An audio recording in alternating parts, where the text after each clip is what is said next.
पत्तों सी होती है कई रिश्तों की उम्र, आज हरे कल सूखे। तो फिर क्यों ना हम जड़ों से सीखे रिश्ते निभाना विद द पावर ऑफ होओपोनोपोनो।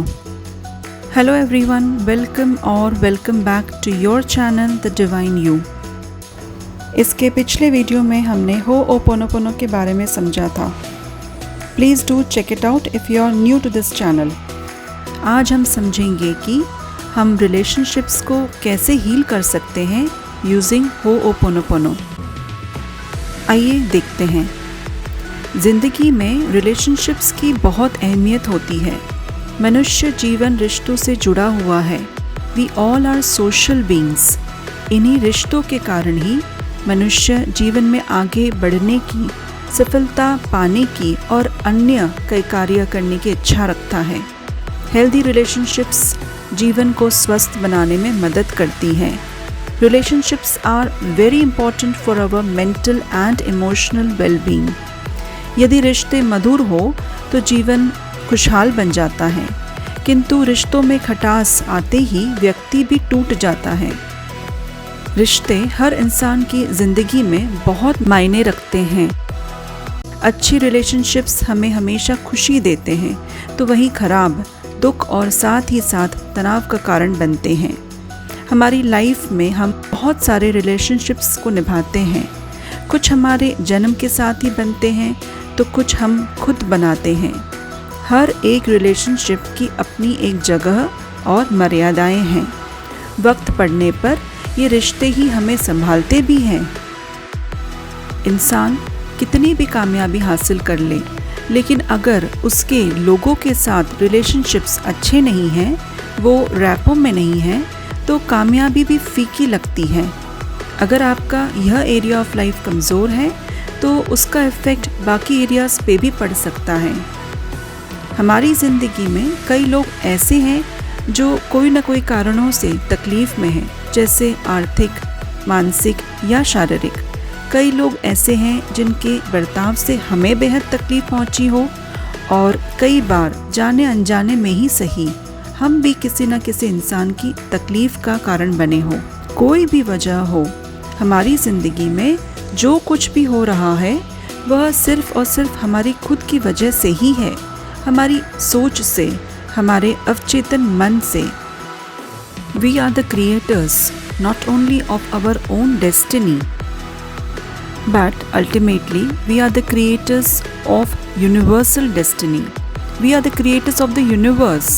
तो फिर दूसरों पे उंगली उठाने का तो कोई प्रश्न ही नहीं उठता। हर एक पर्सन अलग है। हर एक पर्सन के हालात, सर्कमस्टेंसेस, उसकी रियलिटी और साथ ही साथ उसका परसेप्शन, नज़रिया अलग है।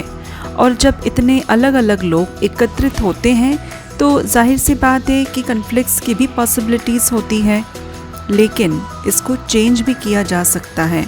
इनफैक्ट पहले से भी बेटर बनाया जा सकता है using the Hooponopono technique. Best part यह है कि ज़रूरी नहीं है कि हम फिज़िकली प्रेजेंट हो उस पर्सन के सामने रिश्तों को ठीक करने के लिए। We may not be at the same place and at the same time, and it still works just as wonderfully only through the chanting of the phrases. जब भी रिलेशनशिप्स में कुछ अनप्लेजेंट सिचुएशंस को फेस करते हैं, तब हम यही एक्सपेक्ट करते हैं कि सामने वाला पहले सरेंडर करे, फिर ही हम सोचेंगे सरेंडर करने की, रिजॉल्व करने की इश्यूज़ को।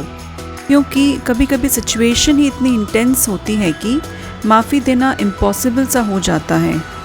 होओपोनोपोनो का यही पावरफुल एस्पेक्ट है 100% रिस्पॉन्सिबिलिटी लेने का उन सभी चीज़ों के लिए जो भी आपके लाइफ में हो रहा है। सामने वाले को ब्लेम करने से पहले हम भूल जाते हैं कि in reality there are no others. ये जो कुछ भी आप फेस कर रहे हो वो आपके माइंड से निकल के आई है। कुछ तो ऐसा पड़ा हुआ है आपके सबकॉन्शियस माइंड में, कोई एक ऐसा प्रोग्राम प्ले हो रहा है जो एक परफेक्ट वाइब्रेशनल मैच है उस कन्फ्लिक्टिंग सिचुएशन से, इसीलिए आपके एक्सपीरियंस में आया है। तो अगर कोई रेसिस्टेंस क्रिएट होता है, आई am sorry, please forgive me, thank you, I love you की चैंटिंग करते वक्त, तब आप अपने अंदर ये बैठा लीजिए कि आप क्लेंजिंग अपने आप के लिए करते हो, आपके सबकॉन्शियस माइंड के लिए करते हो, जिसमें ये सिचुएशन को क्रिएट करने के सीड्स हैं। So here comes the first step in healing your relationships. Pick one at a time. जब भी आप किसी रिलेशनशिप में अनप्लेजेंट सिचुएशन एक्सपीरियंस करते हो, then instead of blaming the other person, you need to take 100% responsibility for everything in your life. Complaining से हम out of alignment हो जाते हैं, हमारी frequency low level पे आ जाती है और इस low level of frequency से और भी worst situation attracted होते हैं, because everything is a mirror of the mental pattern that is going on inside of you. इसलिए जब आप रिस्पॉन्सिबिलिटी लेते हो तब आप ग्रेजुअली अपनी एनर्जी को लो लेवल से हाई लेवल पे शिफ्ट करते हो। तो अपनी उस नेगेटिव फीलिंग को एक्नॉलेज कीजिए जो इस रिश्ते से आपको मिल रही है। आप उस पर्सन की फ़ोटो को भी देख सकते हैं। देखते वक्त या इमेजिन करते वक्त कुछ नेगेटिव इमोशंस भी आपकी बॉडी में आपको दिखेंगे। आइडेंटिफाई द प्लेस जहाँ से निकल के आ रही है, एक्नॉलेज कीजिए। Then the next step, I am sorry, मुझसे गलती हो गई, to the divine power, universe, और you can also take the name of the person. क्यों बोलना है सॉरी? क्योंकि कुछ तो आपके अंदर है जिससे ये नेगेटिव सिचुएशन आपके एक्सपीरियंस में आया है। देन प्लीज़ फॉरगिव मी, मुझे माफ़ कर दो क्योंकि ये मेरे से जाने अनजाने में हुई है। I was not aware of this negativity inside me. Then thank you so much to the divine power, बहुत बहुत धन्यवाद इस नेगेटिविटी को क्लीन करने के लिए। And then I love you to the divine power, क्योंकि इस इंसिडेंट के थ्रू आपको एक अपॉर्चुनिटी मिली है अपने अंदर की नेगेटिविटी को क्लेंस करने के लिए। यहाँ पे आप उस पर्सन का भी नाम ले सकते हो। लव वैसे भी एक हाई वाइब्रेशनल वर्ड है, फिर ये चारों फ्रेजेस की रिपीटेड चैंटिंग करते रहना है तब तक जब तक आप एट पीस नहीं आते हो। I am sorry, please forgive me, thank you, I love you. I am sorry, please forgive me, thank you, I love you.